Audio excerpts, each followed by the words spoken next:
നമസ്തേ. കളരി അഭ്യാസികളെ ശ്രദ്ധിച്ചിട്ടുണ്ടോ? ആദ്യ ചുവട് അവർ പിന്നോട്ടാണ് വയ്ക്കുക. ഒരു വലിയ പോരാട്ടത്തിന്റെ ആദ്യ പാദം എന്തുകൊണ്ടോ പിന്നോട്ടാണാവുക. ഒരായമെടുക്കലാണ്. തുഴയെറിയാൻ വലിച്ചെടുക്കും പോലെ. അമ്പ് ഞാണിൽ കിടന്ന് ഒന്ന് പിന്നോട്ടായും പോലെ. ഒരു കുതിപ്പിന്റെ മുന്നോടിയാണ്. നോമ്പ് ഇങ്ങനെയൊരു ആക്കം കൂട്ടലാണ്.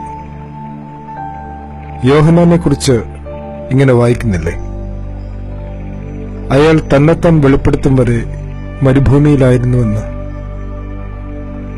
ഏകാന്തത ഒരു ചൂളയാണെന്നാണ് പിതാക്കന്മാർ പറയുക. സോളിറ്റ്യൂഡ് ഇസ് എ ഫർണസ് എന്നൊക്കെ. അസത്തിനെ ദഹിപ്പിച്ച് സത്തയെ ശോഭിപ്പിക്കുന്ന അഗ്നിച്ചൂളയത്രേ.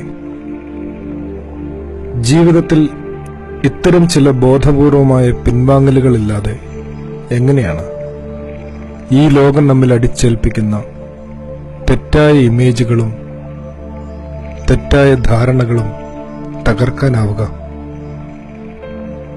തമ്പുരാൻ താനും ഈ ചൂളയിലേക്ക് പ്രവേശിക്കുന്നുണ്ട്.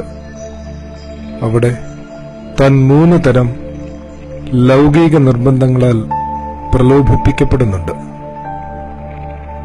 ഒന്നാമത്, കല്ല് അപ്പമാകുന്നതിലൂടെ സന്ദർഭോചിതമായി പ്രസക്തനാവുക. To be relevant. രണ്ടാമത്തെ പരീക്ഷണം, താഴേക്ക് ചാടുന്നതിലൂടെ ശ്രദ്ധ പിടിച്ചു പറ്റുന്നവനാവുക. To be spectacular. മൂന്നാമതാകട്ടെ, എല്ലാ രാജ്യങ്ങളുടെയും അധീശത്വം നേടി ബലവാനാവുക. To be powerful. ഇതിനോടൊക്കെ യേശുവിന്റെ പ്രതികരണം നോക്കുക.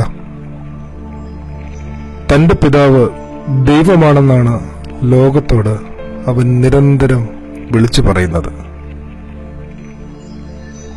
ദൈവമകൻ, ദൈവമകൾ എന്ന സ്വയാവബോധം തിരികെ പിടിക്കുക. അത് നമ്മെ കുറെ കൂടി കരുത്തരാക്കുമെന്ന് ഉറപ്പാണ്. ഈ ലോകത്തിന് അനുരൂപരും കൃത്രിമമായി പെരുമാറുന്നവരും